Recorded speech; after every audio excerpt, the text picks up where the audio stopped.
Hello, everybody, and welcome to another edition of Hot Takes. This is Season 2, Week 4, which means it's Episode 4. But we have a special episode this week because we do have a break from Grandmasters. And we're going to do an episode centered around the upcoming Masters Tour Online Montreal. But I'm still joined by, same old guest. Sottle, how you doing today? I'm doing great. I thought the intro was never going to come then. I thought I was just going to have to sit in silence. But I'm doing great. Looking forward to Masters Tour. Always a good time of year when a Masters Tour comes around. Get to take a look at a big open field yet again. Looking forward to it. Yeah, and we're starting to get down to a little bit of another crunch time, right? As a Masters Tour season wraps up, we have a couple Masters Tours coming almost back to back, with Spain coming up pretty shortly after Montreal. So, pretty exciting stuff at the end of a year. Always exciting at the end of a Hearthstone year. But enough blabbing away from me. It's time to get into some hot takes, Otto. Hot take number 1: the most likely non-GM to top 8 Masters Tour Montreal is blank. Whoa. Ooh. Open-ended hot takes, TJ? Are you prepared for this? There's like an infinite number of possibilities. Slight misunderstanding of the word infinite there, TJ, but we'll let you off. Same rules. I'm going first, I assume? I guess. Sure. Go All first. Right, let's do it. I will hang my hat on Gabby, TJ.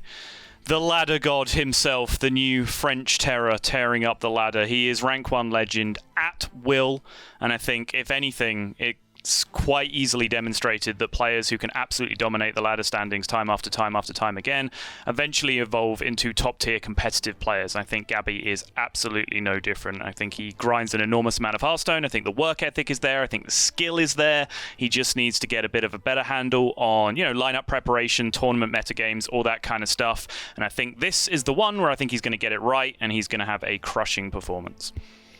I'm just going to go with Hunter Ace, I guess. He's my go-to, best performer, and he's not a GM anymore, so I think that Hunter Ace, he finished 7-2 in the Asia Masters Tour, and I think he's good. So this one's tough for me because I can't just straight up argue with you. I'm going against the hot take if I say, well, it's not going to be Gabby.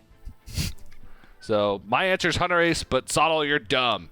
All right, let's move on to hot take number 2. I hope this one I can have more of an opposites thing going on.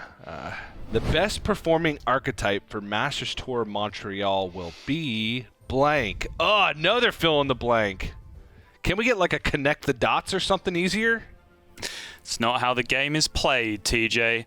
How does it feel to have someone that outranks you just ruin your chances of winning hot takes, TJ? How does it taste?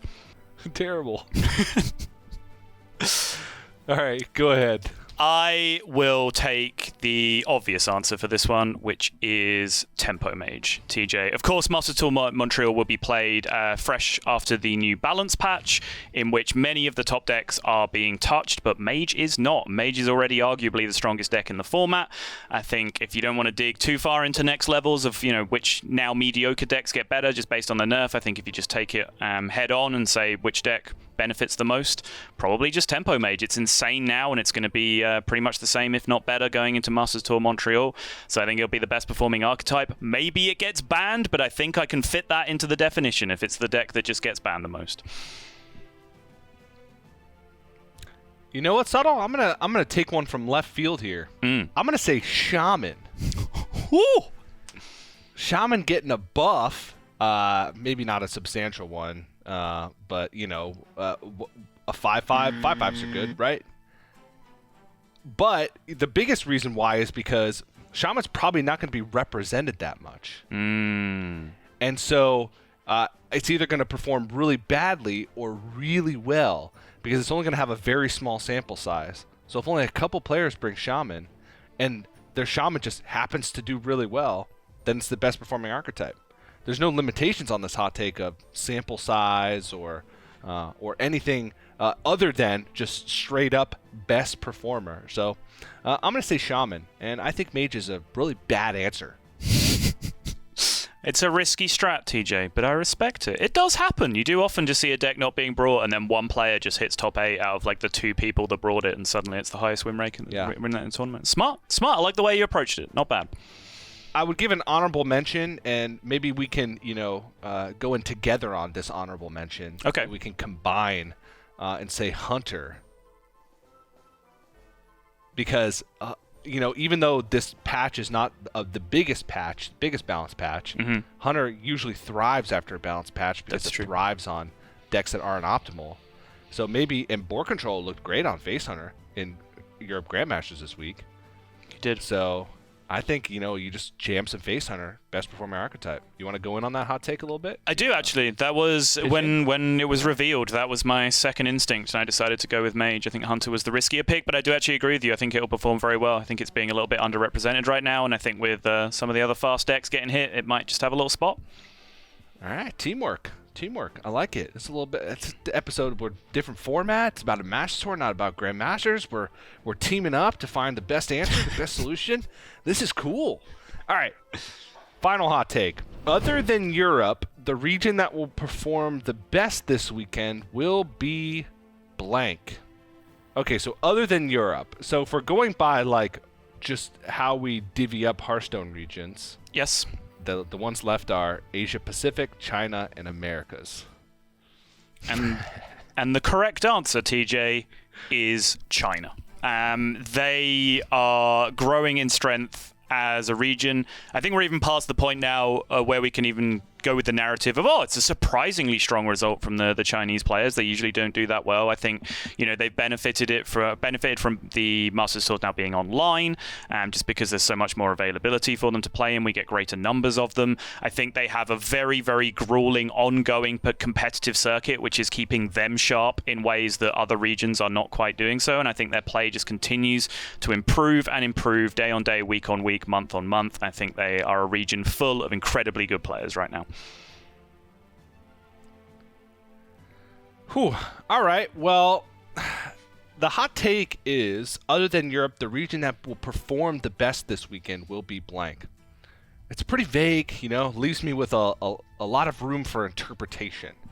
I will interpret this hot take as being the best, meaning most wins combined from a region.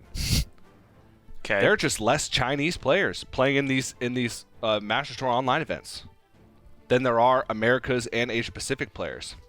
I don't have exact numbers in front of me, but I'm pretty sure there's more Americas players, since it is an Americas Masters Tour online. It is Montreal.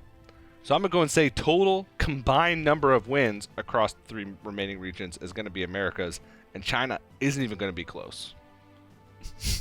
I mean, that's probably true, yes, if you want to completely Thanks rephrase for conceding your point. I mean, that's how I interpret the hot take.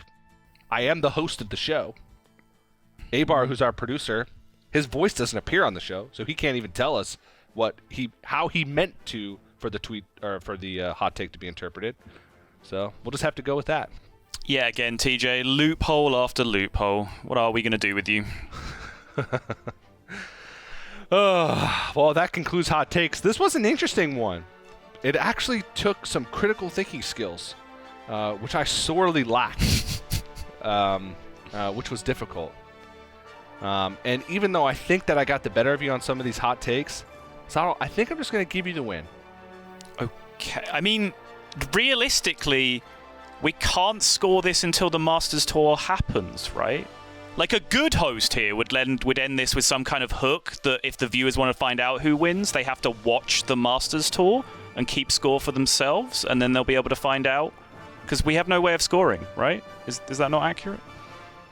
I'm not a good host, though. Excellent point. Yeah, that was my mistake. You're right. So I didn't say those things. Mm-hmm. I was just going to give you the win because different format. It's not about Grandmasters. I felt like you made compelling arguments. You worked with me as a team for the first time in history.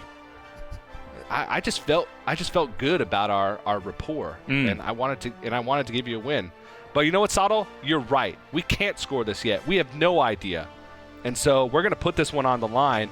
And actually, you know what? Whoever wins this episode of Hot Takes, once we score it next week after the Masters Tour, gets a bonus point, a bonus week worth of Hot Takes wins. Does that sound like a deal? Sure. I cannot wait to find out how this comes back to bite me in spectacular fashion, TJ. But yes, I agree. That sounds fair. All right. Well, bonus point is on the line. And for everybody tuning in for Hot Takes, that means you have to watch the Masters Tour this weekend because Sottle's entire Hearthstone casting reputation is on the line. That's going to do it for episode 4 of Hot Takes. Thanks for watching, and we'll see you this weekend for some Masters Tour action. There you go.